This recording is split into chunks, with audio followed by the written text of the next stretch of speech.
नमस्कार प्रिय दर्शक बंधु मु ज्योतिर्विद सुधीर स्वागत करुच्ची मोर यूट्यूब चैनल को। प्रिय दर्शक बंधु जंदा पिंपुड़ी जदि आपणक घरे अधिक जंदा पिंपुड़ी देखा जाउछंती, जदि आपणक घर को आदौ जंदा पिंपुड़ी आसुनाहंती, ताहले यह क्यों प्रकार संकेत बहन करुछि। एई जंदा पिंपुड़ी सहित कौन रही आमर ग्रह नक्षत्र संपर्क, यही जंदा पिंपुड़ी किभली भाव आमको सूचई दियंती आगामी दिन में आमर कौन हवाक जाउछि। जानती यही जंदा पिंपुड़ी रहस्य विषय रे आसंतु आज भिडियो रे आमे आलोचना करिबा।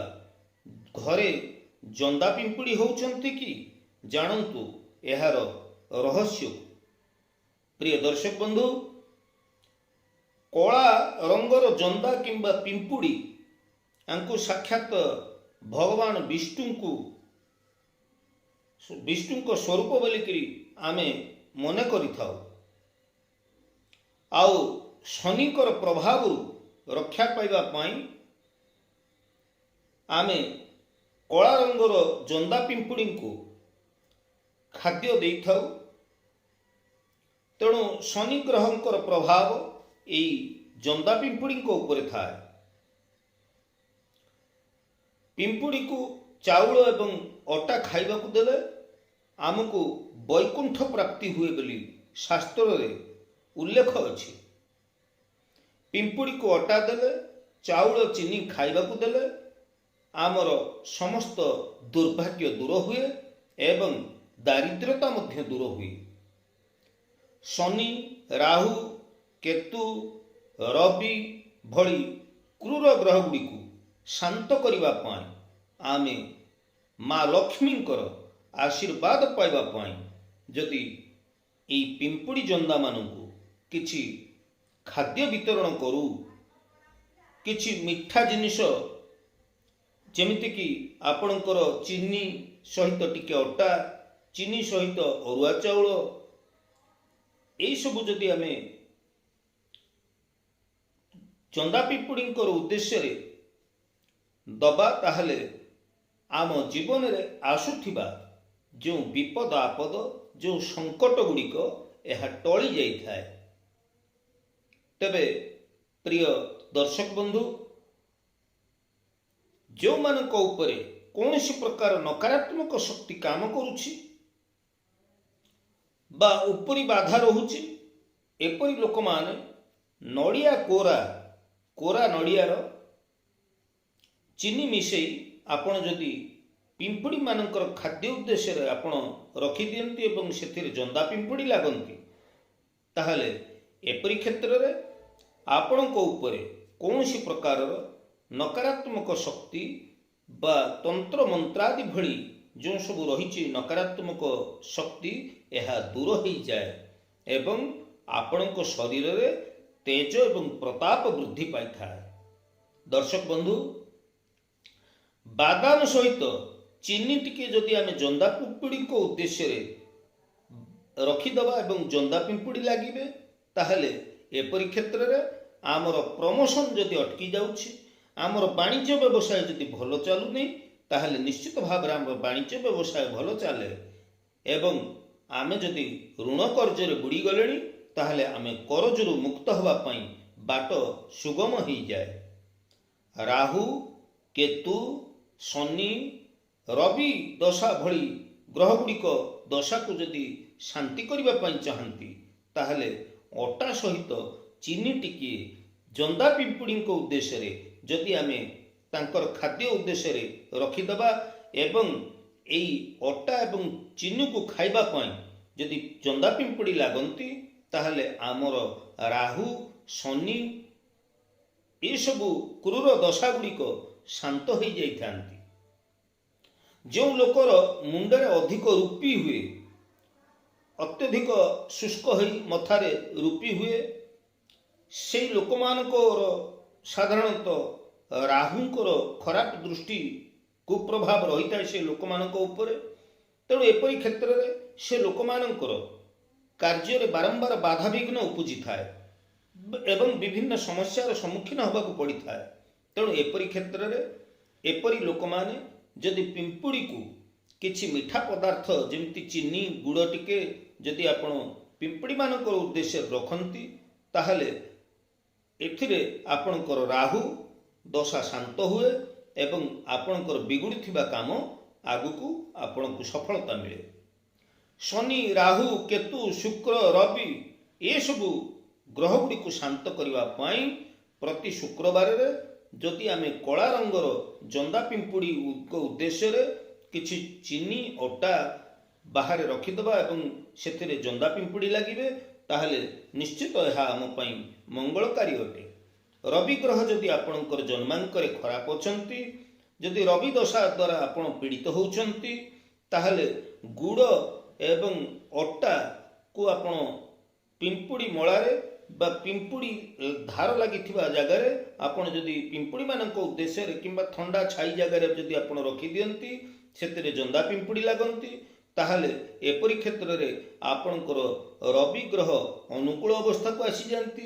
ଖାଲି ଯେ ରବି ଗ୍ରହ ଅନୁକୂଳ ଅବସ୍ଥାକୁ ଆସିଯାନ୍ତି ତା ନୁହେଁ, ଆପଣଙ୍କର ଜାତକରେ ଗ୍ରହଗୁଡ଼ିକ ଯେକୌଣସି ପରିସ୍ଥିତିରେ ଥାଆନ୍ତୁ ନା କାହିଁକି, ଯେତେ ଦୁଃସ୍ଥିତିରେ ଥାଆନ୍ତୁ ନା କାହିଁକି, ଯେତେ ଖରାପ ସ୍ଥିତିରେ ରହିଥାନ୍ତୁ ନା କାହିଁକି, ଏସବୁ ଗ୍ରହଗୁଡ଼ିକ ନିଶ୍ଚିତ ଅନୁକୂଳ ଅବସ୍ଥାକୁ ଆସିଯାଆନ୍ତି, ସଜାଡ଼ି ହେଇଯାଆନ୍ତି। ତେଣୁ ଏଠି ଆପଣ ବିଚାର କରନ୍ତୁ ଦର୍ଶକ ବନ୍ଧୁ, ଯେ এই ଜନ୍ଦା ପିମ୍ପୁଡ଼ିଙ୍କର ଆମର ଗ୍ରହ ଶାନ୍ତି ପାଇଁ କିଭଳି ରହିଛି ଏମାନଙ୍କର ଭୂମିକା। ପ୍ରିୟ ଦର୍ଶକ ବନ୍ଧୁ, ଯଦି ମୋର এই ଭିଡ଼ିଓକୁ ନୂଆ କରି ଦେଖୁଛନ୍ତି, ତାହେଲେ ଜ୍ୟୋତିଷ, ବାସ୍ତୁ ଏବଂ ଧର୍ମ ସମ୍ବନ୍ଧୀୟ ଏହି ଐତିହାସିକ ଚ୍ୟାନେଲକୁ ଆପଣ ନିଶ୍ଚିତ ଭାବରେ ସବସ୍କ୍ରାଇବ୍ ଟିକେ କରନ୍ତୁ, ଲାଇକ୍ କରନ୍ତୁ ଏବଂ ଆପଣଙ୍କର ପ୍ରିୟ ପରିଜନମାନଙ୍କ ପାଇଁ ଏହି ଭିଡ଼ିଓକୁ ଆପଣ ବହୁଳ ପରିମାଣରେ ସେୟାର କରନ୍ତୁ ଏବଂ ଏହାକୁ ପ୍ରତ୍ୟେକ ଲୋକଙ୍କ ପାଖରେ ପହଞ୍ଚାଇ ଦେବା ପାଇଁ ପ୍ରୟାସ କରନ୍ତୁ। ତେବେ ପ୍ରିୟ ଦର୍ଶକ ବନ୍ଧୁ, ଯଦି ପିତୃଦୋଷ ଲାଗିଛି, ତାହେଲେ ଏପରି କ୍ଷେତ୍ରରେ ପିତୃଦୋଷକୁ ଶାନ୍ତି କରିବା ପାଇଁ ଆମେ ଅମାବାସ୍ୟା ଦିନ ଯଦି ପିମ୍ପୁଡ଼ିମାନଙ୍କ ଉଦ୍ଦେଶ୍ୟରେ ଆମର ରନ୍ଧା ହେଇଥିବା ଖାଦ୍ୟରୁ ଆମେ ଯଦି କିଛି ଅଂଶ ପିମ୍ପୁଡ଼ି ଜନ୍ଦା ପିମ୍ପୁଡ଼ିଙ୍କ ଉଦ୍ଦେଶ୍ୟରେ ଆମେ ବାହାରେ ରଖିଦେବା ଏବଂ ସେଥିରେ ଜନ୍ଦା ପିମ୍ପୁଡ଼ି ଲାଗିବେ, ତାହେଲେ ମନେ ରଖନ୍ତୁ ଆମର ପିତୃଦୋଷ ମଧ୍ୟ ଶାନ୍ତ ହୋଇଯାଏ। ତେବେ এই ପିମ୍ପୁଡ଼ି ଜନ୍ଦାମାନଙ୍କ ପାଖରୁ ଆମେ ଅନେକ କିଛି ଶିକ୍ଷା ପାଇଥାଉ।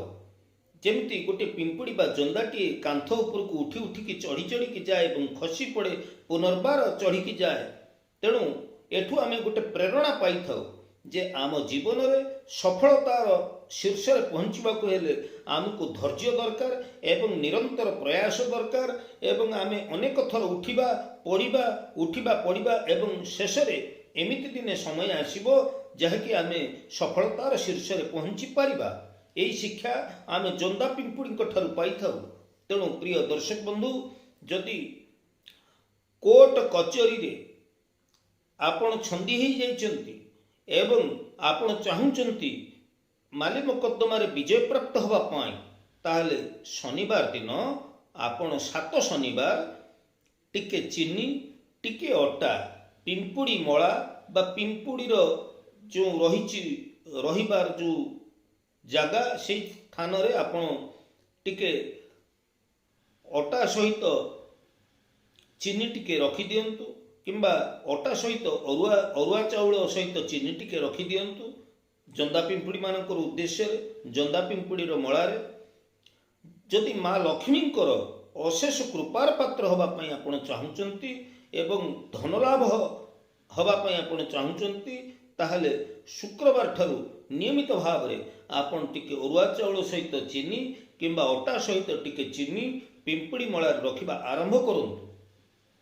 ଯଦି ଘରେ ଆପଣଙ୍କର କଳା ପିମ୍ପୁଡ଼ି ଦେଖାଯାଉଛନ୍ତି, ତାହେଲେ ଏହା ବହୁତ ଶୁଭ ସଂକେତ ବହନ କରେ। କଳା ପିମ୍ପୁଡ଼ି ଦେଖାଗଲେ ଆପଣଙ୍କର ସୁଖ ସମୃଦ୍ଧି ଏବଂ ଭାଗ୍ୟୋଦୟ ହେବାର ସୂଚନା ପ୍ରଦାନ କରିଥାଏ। ଯଦି ଆପଣଙ୍କର ଘର ଛାତ ଉପରେ ଆପଣ ପିମ୍ପୁଡ଼ି ଦେଖୁଛନ୍ତି ବା ଜନ୍ଦା ଦେଖୁଛନ୍ତି, ଆପଣଙ୍କର କାନ୍ଥରେ ଯଦି ଆପଣ ପିମ୍ପୁଡ଼ି ଚଢ଼ୁଥିବାର ଦେଖୁଛନ୍ତି, ତାହେଲେ ଏହାଦ୍ୱାରା ଏହି ସଂକେତ ମିଳିଥାଏ ଯେ ଆଗାମୀ ଦିନରେ ଆମର କିଛି ଉନ୍ନତି ହେବାକୁ ଯାଉଛି ବା ଆମଦାନୀ ବଢ଼ିବାକୁ ଯାଉଛି। ଘରେ ଯଦି ଲାଲ ପିମ୍ପୁଡ଼ି ଆପଣଙ୍କର ଦେଖାଯାଏ, ଏହାକୁ ସାଧାରଣତଃ ଅଶୁଭ ବୋଲି କେହି କେହି ମାନିଥାନ୍ତି। ତେବେ ଘରେ ଯଦି ଲାଲ ପିମ୍ପୁଡ଼ି ଦେଖାଯାଉଛନ୍ତି ଏବଂ ସେ ଲାଲ ପିମ୍ପୁଡ଼ି ବା ଜନ୍ଦା ଯଦି ଅଣ୍ଡା ଧରିକି ଯାଉଛନ୍ତି, ତାହେଲେ ଏପରି କ୍ଷେତ୍ରରେ ଏହା ଅପଶକୁନ ଅଟେ। ସେହି ଘର ଉପରେ କୌଣସି ସଙ୍କଟ, ଯେମିତିକି ଆକସ୍ମିକ ଅର୍ଥବ୍ୟୟ ବା କୌଣସି ପ୍ରକାର ରୋଗ ବ୍ୟାଧି ହେବାର ସଂକେତ ବହନ କରିଥାଏ।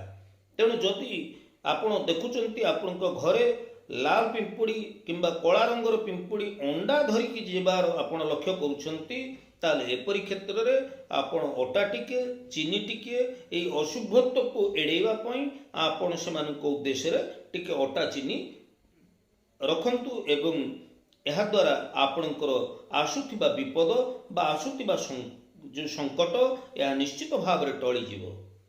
ତେବେ ଆପଣ ଲକ୍ଷ୍ୟ କରିଥିବେ, ଯଦି ଆପଣଙ୍କ କାନ୍ଥରେ ପିମ୍ପୁଡ଼ି ଗୁଡ଼ିକ ଉପରକୁ ଚଢ଼ୁଛନ୍ତି, ତାହେଲେ ଏହା ଶୁଭ ସଂକେତ ବହନ କରୁଛି। ଆପଣଙ୍କ ଘରର ଉନ୍ନତି ହେବାର କଥା ଏଥିରୁ ସଂକେତ ମିଳୁଛି। ଯଦି ଆପଣ ଦେଖୁଛନ୍ତି ଯେ ଆପଣଙ୍କ କାନ୍ଥରେ ପିମ୍ପୁଡ଼ି ଗୁଡ଼ିକ ଲାଇନ୍ ହେଇ ତଳକୁ ଖସୁଛନ୍ତି, ତାହେଲେ ଏହାଦ୍ୱାରା ଆପଣଙ୍କ ଘରର ସୁଖ ସମୃଦ୍ଧିରେ ଅବନତି ଘଟିବାକୁ ଯାଉଛି ବୋଲି ଆପଣ ଜାଣି ରଖନ୍ତୁ। ତେଣୁ ଏପରି କ୍ଷେତ୍ରରେ ଆପଣ ନିଶ୍ଚିତ ଭାବରେ ଜନ୍ଦା ପିମ୍ପୁଡ଼ିଙ୍କୁ ଯଦି ଟିକେ ଅଟା, ଟିକେ ଚିନି, ଟିକେ ଅରୁଆ ଚାଉଳ ଆପଣ ରଖନ୍ତି ଏବଂ ଜନ୍ଦା ପିମ୍ପୁଡ଼ି ଏହାକୁ ଖାଆନ୍ତି, ତାହେଲେ ଆପଣ ମନେ ରଖନ୍ତୁ ଦର୍ଶକ ବନ୍ଧୁ, ଯେ ଆପଣଙ୍କର ଏଇ ଯେ ଗ୍ରହ ଗୁଡ଼ିକ ଶନି, ରାହୁ, କେତୁ, ଶୁକ୍ର, ରବି, ଏସବୁ ଗ୍ରହ ଗୁଡ଼ିକ ଆପଣଙ୍କର ସଜାଡ଼ି ହେଇଯିବା ସଙ୍ଗେ ସଙ୍ଗେ ଆପଣଙ୍କର ବିଶେଷ କରି ମା ଲକ୍ଷ୍ମୀଙ୍କର କୃପା ବା ଆଶୀର୍ବାଦ ଆପଣ ପାଇଥାନ୍ତି ଏବଂ ଆପଣଙ୍କ ଜୀବନରେ କେବେ ସଙ୍କଟ ବା ବିପଦ ଆପଦ ଆସିବ ନାହିଁ ଏବଂ ଆପଣ କେବେ ହେଲେ ଦରିଦ୍ରତା ଆପଣଙ୍କୁ ଗ୍ରାସ କରିବ ନାହିଁ। ତେଣୁ ଜନ୍ଦା ପିମ୍ପୁଡ଼ିର ରହସ୍ୟ ତ ଜାଣିଲେ। ତେଣୁ ଆଜିର ଏହି ଉପସ୍ଥାପନାଟି ଆପଣଙ୍କୁ କେମିତି ଲାଗିଲା, ଆପଣଙ୍କର ନିଜସ୍ୱ ମତାମତ ମୋର କମେଣ୍ଟ ସେକ୍ସନରେ ଜଣାନ୍ତୁ। ଯଦି ଏହି ସମ୍ପର୍କରେ ଆଉ ଅଧିକ ଭିଡ଼ିଓ ଚାହୁଁଛନ୍ତି, ତାହେଲେ ମୁଁ ପରବର୍ତ୍ତୀ ଅଧ୍ୟାୟରେ ପୁଣି ଆପଣଙ୍କ ସହିତ ସାକ୍ଷାତ ହେବି। ତେବେ ପ୍ରିୟ ଦର୍ଶକ ବନ୍ଧୁ, ଆଜି ପାଇଁ ଏତିକି। ଆଗାମୀ ଅଧ୍ୟାୟରେ ପୁଣି ଆମେ ଦେଖା ହେବା। ସେ ପର୍ଯ୍ୟନ୍ତ ଜୟ ଜଗନ୍ନାଥ।